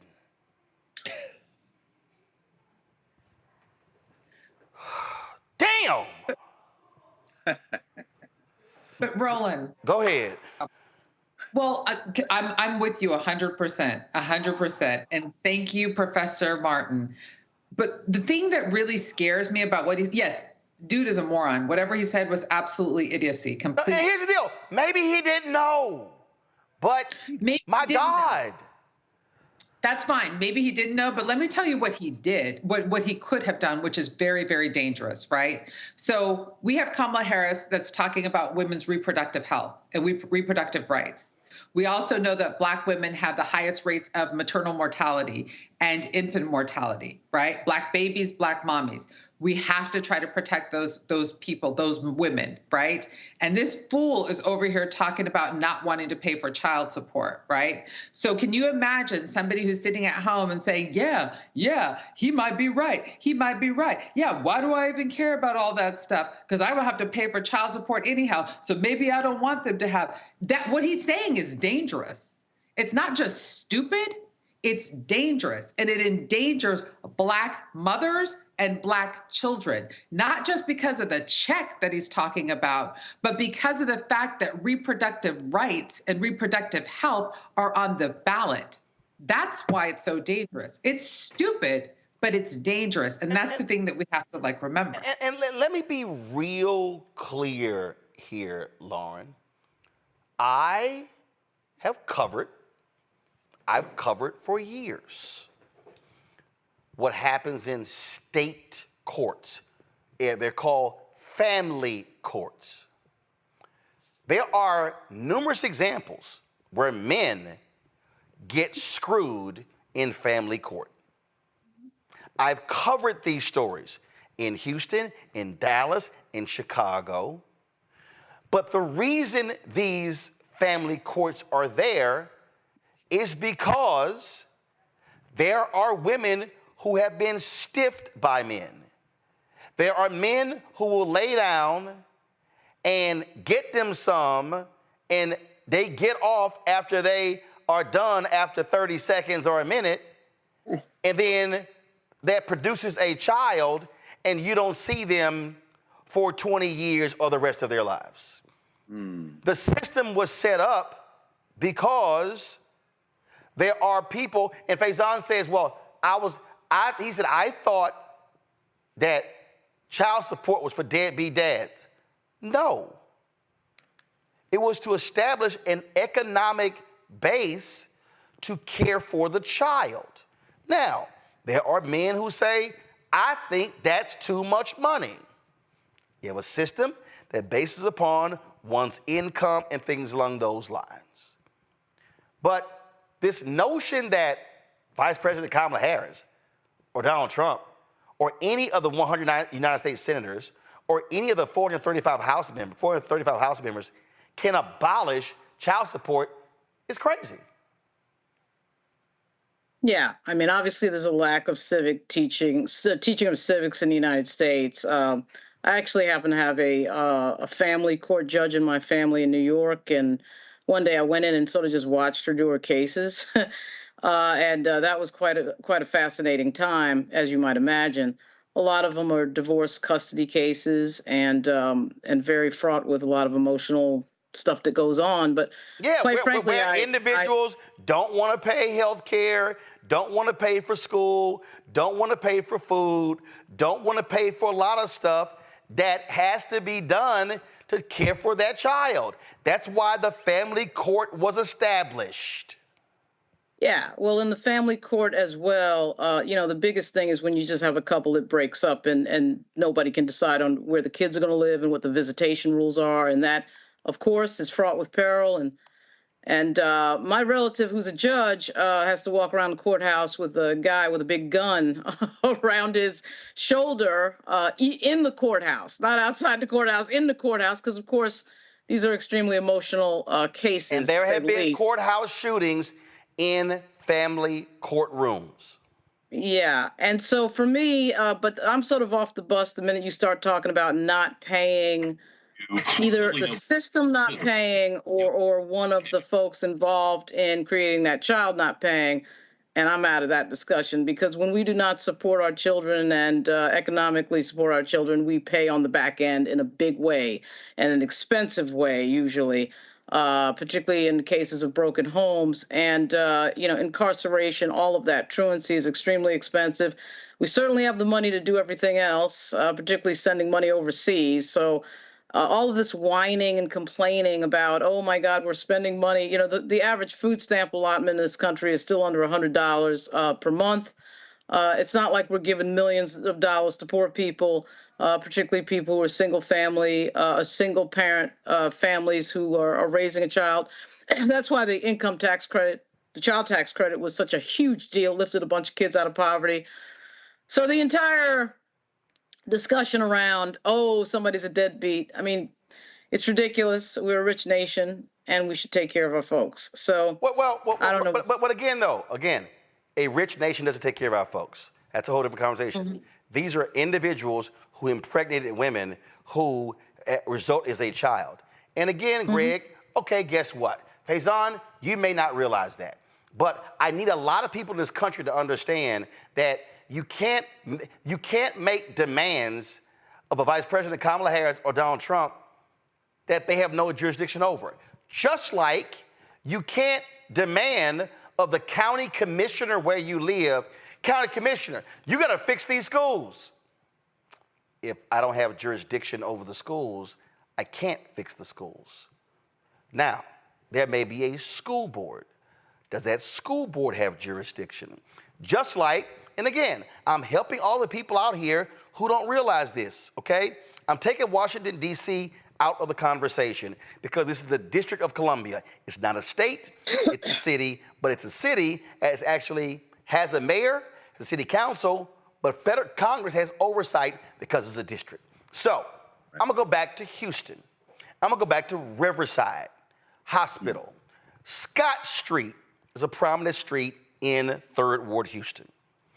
Scott Street, if there is a pothole, and this is for Faison and the people out here who don't know, if there's a pothole on Scott Street, you do not call County Judge Rodney Ellis County Commissioner Rodney Ellis or County Judge Lena Hidalgo to fix the pothole on Scott Street. Why? That's a city street. You have to call Mayor John Whitmire. But matter of fact, Houston has at-large council member districts. You don't call council member in Northwest Houston about the pothole on Scott Street. You call the council member for that district. So people need to understand, and I see this stuff all the time where people are saying stuff, don't even realize who's over it, who controls it, who to talk to. In fact, it happened today at CBC. Some woman, came to, in all good meaning, she came to me and she said, I just moved to Georgia. I'm trying to get in contact with your Congresswoman, Jasmine Crockett, because I want to do something about them taking people off the rolls in Georgia. And I went, why are you calling Jasmine Crockett? I said, Congresswoman Jasmine Crockett represents a district in the Dallas area. You live in Georgia. So if you want to deal with, and I said, and matter of fact, Congresswoman Jasmine Crockett is on the federal level. The issue you talking about is a state level.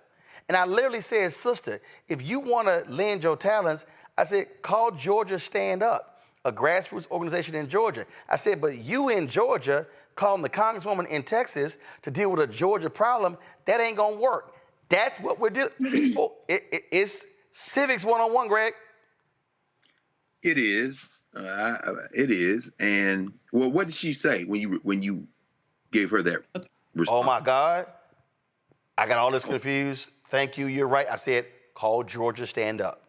They're waiting on you. And therein, for all of us, is the lesson in the value, one of the many values of the Black Star Network. For those who are truly seeking information, an answer will provide that nudge in the right direction and some direction. In 34 years of teaching, one of the phrases, and I heard it again today in the classroom, there's a paper, I have a paper due in one of my classes on Sunday. I gave them the weekend to finish it. And these two words bring me, they're triggering for me sometimes. I have to remind myself, though, that the kind of society we live in, which produces Faison loves and folk like it, I'm confused.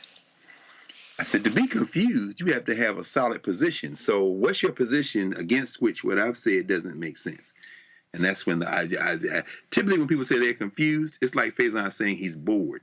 That speak for I will not take the time or focus to enable my brain, which is fully capable of understanding these things, to engage, to think through what's going on. So when Faison, and I like when students say I'm bored. When you say I'm bored, what they're really, you should be bored when you've mastered a thing to the point where you don't have to think about it.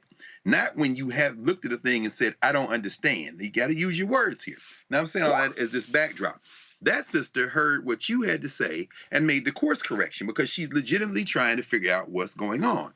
But, and I agree with you, Dr. Guy, we're living in a dangerous time now where you got election interference. I don't care whether it's Russia, I don't care whether it's China, I don't care who it is, who elevate the weaponized ignorance of the Faison loves of the world. And first of all, he would never come on this show to try to clarify anything because you're not DJ Vlad. So there's no money involved. There's no spectacle involved. There's no attempt to resuscitate a Z-list celebrity career and make it push all the way back up to H where it was before. There's no incentive for Faison Love to do that.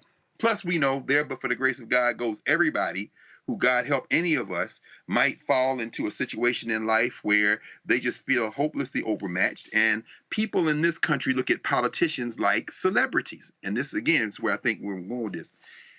In a society where people like that aren't interested in information, but in venting whatever combination of addled, stressed, traumatic, miseducated, convening is in their soul to bubble it forth, they can be used as pawns in larger games. We know that voter suppression is real. We know that weaponized ignorance is real. And a Faison Love has a role to play in a federal election that will set aside all the intelligent conversations about federal and state and local power, set aside all the conversations about child support, where it comes from, why it's necessary, why it must be paid, when in moments when, and most of the time you're talking about men to women, but with women to men, these adjustments should or can be made. That's the conversation for legal scholars, for people going through it, for politicians, for media folks who are informed like you. But it's not a conversation when weaponized ignorance has a very good chance of affecting the federal election. And that's what makes Faison Love dangerous. Not that he needs to be corrected in terms of his information. He and everybody else who thinks that way should be, but because they can be used as pawns in a much larger game. And the next thing you know, the next fool that turns on social media and says, see, Kamala Harris is not for getting rid of this child support. She's against black men. And then here comes the press from wherever, Moscow, Beijing, wherever, and boom, it's weaponized. And here go 3 more Negroes in barbershop spreading ignorance. I don't know how we combat that, is the question. That's right. Well, I just, the thing for me is, folks just say stuff, and you're right, and I keep saying this, but all these celebrities, you have a larger platform than some Yahoo talking on social media. Absolutely. You do. And so, before you open your mouth, ask somebody. Literally say, hey, bro, let me ask you a question.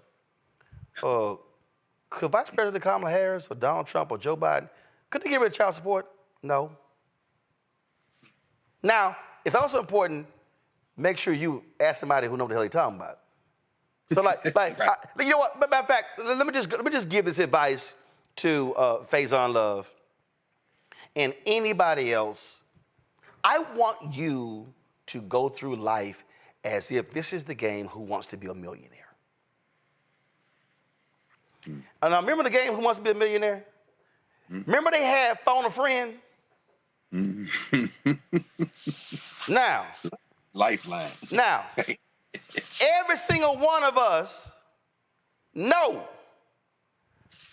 is some people we know ain't never getting a phone call. Facts. Now, you might have a friend if the question is about alcohol, call their ass. Because you know they are partying drunk. Call their ass. I'm going to tell you right now, if the question has to do with alcohol, don't call Ro. I don't drink. I can't help your ass. I can't tell you what the hell is the difference between Tito's and Patron and 1942 or 1492, whatever the hell. I can't help your ass out. Don't call me. There's some folk you know, they love music. Man, they can tell you song, artist, all that. Is some folk, man, don't know nothing. You're not gonna call the person who don't know music and ask they ass a music question. So the Faison and a bunch of y'all, if you got political questions, don't ask somebody your ass know who you know don't know a damn thing about politics. Ask somebody before you do a video and post it on social. Because even if you ain't a celebrity, a bunch of clueless people can take your video and run with it, and now it's all over the country, and you went viral on some bullshit. Like the lying-ass racist in Springfield, Ohio, where a white Nazi went to the city council, saying Haitians were eating animals. And guess what? Dumbass MAGA racists took that video and it went all the way up to dumbass Senator J.D. Vance and equally dumbass Donald Trump. And that fool goes on a debate and literally said, they're out here eating people. I need y'all to hear what I just said. One nutcase racist Nazi went before the city council and alleged that Haitian immigrants were eating animals, cats and dogs, and that shit has now gone all the way up to the dumbass running for president of the United States for the Republicans. It's now circulated around the world, and you know what the end result is? You have Haitian immigrants who are keeping their kids at home because they're scared for their safety, because now you have fools who are hunting Haitian immigrants in Springfield, Ohio, based off of a bullshit lie. That's why you don't just put anything out in the public sphere. Ask first before you hit record. And then if you do hit record, take the video and go to somebody and say, can you look at this for me? What you think? So run it by a few folk before your ass hit send. I'm just saying. I'm just saying. I'm telling you, we have a massive deficit in this country, y'all, when it comes to civics. And I deal with this, Mignon, I deal with this every single day. The number of people who just don't know who the hell does what. They don't know what the FDA regulates. They don't know what the Federal Trade Commission is responsible for. They don't know what it's, and I get it. Not everybody knows everything about politics, but my God, we gotta stop blaming politicians for things that they have no jurisdiction over. And then people go, well, why don't you? Because they don't. And it's an epidemic, Mignon. I'm telling you, it is. It is indeed an epidemic. And I think that Dr. Carr was correct. People have to have, I was listening to you, I'm thinking to myself, not only is there a dearth of understanding or a lack of education in terms of civics, but I was also thinking about media literacy, because that's the same thing that we're talking about, right? All this information or misinformation, disinformation, BS, whatever it is being disseminated via various media channels, right? And a lot of people now don't know how to ascertain, fact from fiction or reality even anymore. So it becomes more important than ever to have really trusted sources for information when it comes to media in particular, to try to debunk it, because a lot of the media that we see is even, cable TV news, whatever it is spun in a way that is still misleading to the general public, right? So we have to have these trusted sources. Yes, you got to have your phone a friend. You better know who that friend is. But you also need to be able to wade through all of the misinformation, disinformation, lack of education, whatever it is that's being spewed out there, because at some point it becomes overwhelming for the general public. So that's why it becomes more important to have places like the Black Star Network, because people are overwhelmed. I'm not giving them a pass because the onus is upon them. But think about how hard it is to find accurate accurate information these days, right? And so we have to have these trusted sources, and we have to support these trusted sources. I'm telling you, Greg, Greg, listen, both of y'all are professors, and I'm sure y'all got a woo-saw every day, and y'all hear something that come from a student, and you look at them like, where did you get that from? I saw it on TikTok. It's a whole lot of TikTok, Instagram, YouTube, lawyers, doctors, engineers, and professors. Absolutely. Absolutely. And will argue with you Dr. Guy, you made the point. I tell you, sis, that's it. I mean, and bright folks. I had some young people at the beginning of the week. I was speaking to our freshman seminar course. They invited me to come and give a talk, so I did 50 minutes. And later, there were about maybe total that day, a couple of thousand students, did two shifts. And the first one came down and students started asking me about Umar Johnson. And I know Umar for many years, since, he lived in Philly. It's hard not to know Umar. He was in the streets at that time doing what he does, long before the YouTube thing blew up. But when I tell you that it doesn't really matter, there's this huge swell of folk who, to your point, that the guy can't distinguish between, what to trust, what not to trust. Remember the sister you had on this summer from Onyx Impact with all that, the report on disinformation in black communities. Yep. That fire hose of stuff, they can't tell the difference between. And so you have to be patient. You have to be, generous in spirit, understand that these are young people who are well-meaning. But then when you turn around, and we all saw with Shannon Sharp, they had him canceled on social media. ESPN has fired Shannon Sharp. Oh, slow. Where did you read that? Hold on, right. Perfect example. It was like an NBA Central. Then they tagged ESPN NBA. I saw it. First thing I did is went to ESPN NBA, saw nothing on there, and I'm like, where y'all getting that from? Like right now, all these Republicans, a whistleblower alleges that ABC gave Kamala Harris test questions, and that's how she knew the answers. Man, go sit your ass down. Come on. There it is. I mean, like you say, like Asosa Osa, who was the principal at Onyx Impact, said this summer to you. When you can't tell what to trust and what not to trust, you have to be able to look to somebody you trust to help you with that. And I agree with you, Doc. Black Star Network, it's more valuable now than at any time because we are entering a phase of political warfare that the species has never seen before. And again, this goes back even to Donald Trump. The idea that somebody like that could even run for president, what Lawrence O'Donnell and them were talking about when they said, what they call it, sane washing, you have normalized people who should never be normalized for the roles they're aspiring to. And that the celebrities have always been key in politics. That's why the Republicans, for example, depended so much on Jack Roosevelt Robinson when the Republican Party was something very different. But after Barry Goldwater got in, Robinson said, I can't go that far with y'all anymore. And then it cost them politically.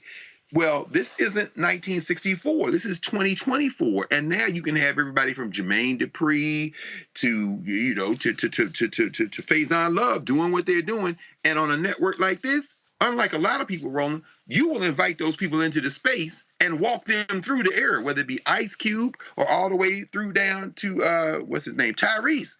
You will sit with them, and I think finally what that does is in this firestorm, this blowstorm, this fire hose of misinformation just out there, it does give people a source they can trust, if for no other reason, to come to help you walk through all that stuff. And that's the kind of trust that our people need now more than ever. And again, that's what makes this network so important. Indeed. All right, folks, that is it for us. Lauren, I appreciate it. Thanks a lot. Mignon, thank you so very much. And I'm sure you have your Time Life headset next time you come back on. Just for you. I forget nothing. Dr. Carr, thanks so much. I appreciate it, Frat. Appreciate you, bro. All Folks, that is it for us. Tomorrow, we're going to continue our conversation regarding what's happening with Haitians in Springfield. John Legend has actually dropped a video. As a Springfield, Ohio native, he dropped a video on social media. I have it right here. I was going to play it, but I'll save it for tomorrow, where he talks about what's going on there. And we'll also talk to Haitian journalists about that as well. Folks, support the work that we do, y'all. I told y'all already that when we talk about, I told what Cash App has done is driving me crazy in terms of how they are capping the number of transactions. So what we had to do is we had to create two additional accounts. And so let me do this here. So let me show you what those are, so you know, and you're getting it straight from me. These are the only, so the one account that we have is Cash App, $RM Unfiltered, okay? So we have that one, all right? So matter of fact, I'm gonna put both on the screen. Just give me a second.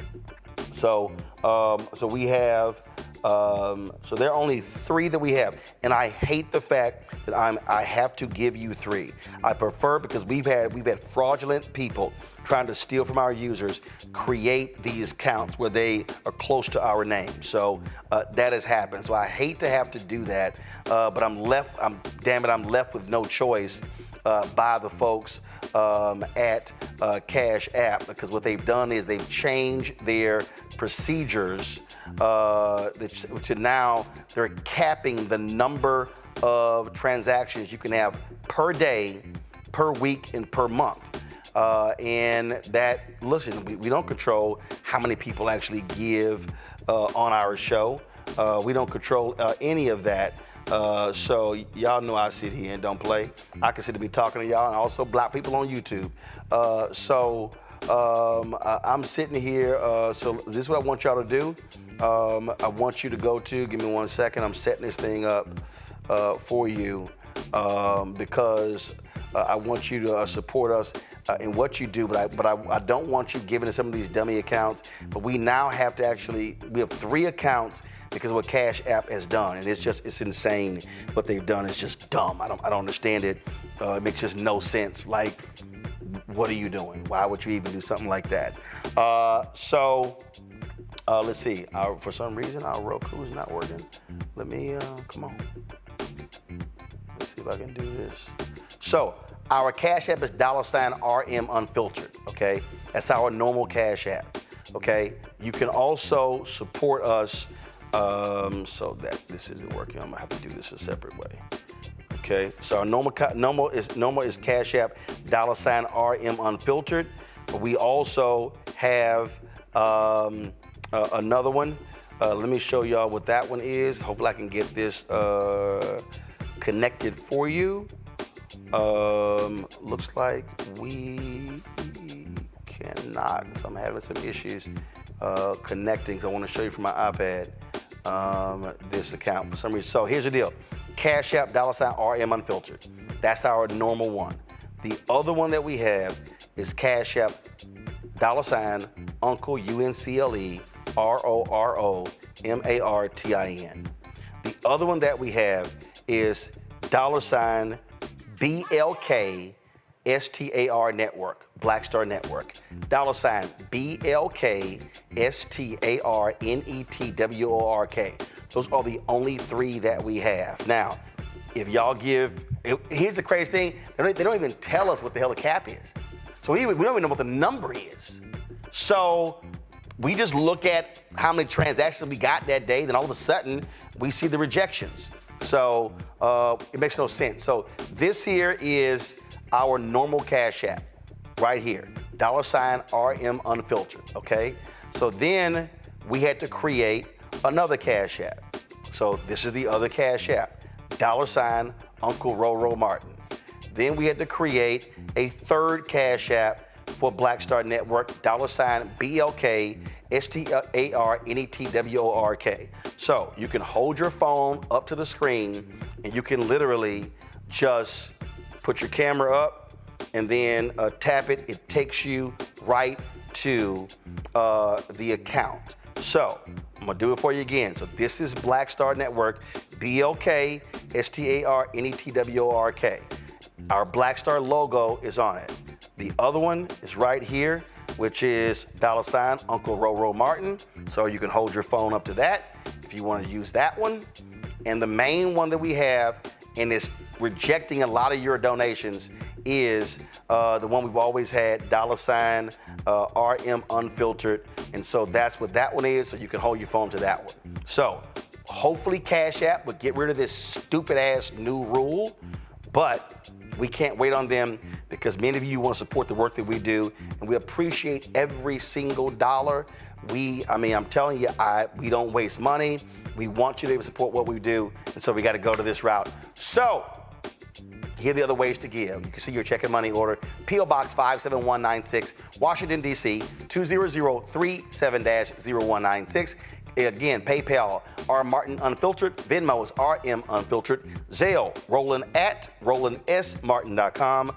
Roland at RolandMartinUnfiltered.com. That's it, folks. I'll see y'all tomorrow right here on I'm Roland Martin Unfiltered on the Black Star Network. Holla! Folks, Black Star Network is here. Oh, no punches! I'm real revolutionary right now. Support this man, Black Media. He makes sure that our stories are told. Thank you for being the voice of Black America, Roland. Stay black. I love y'all. All momentum we have now, we have to keep this going. The video looks phenomenal. See, this difference between Black Star Network and Black-owned media and something like CNN. You can't be Black-owned media and be scared. It's time to be smart. Bring your eyeballs home. You dig?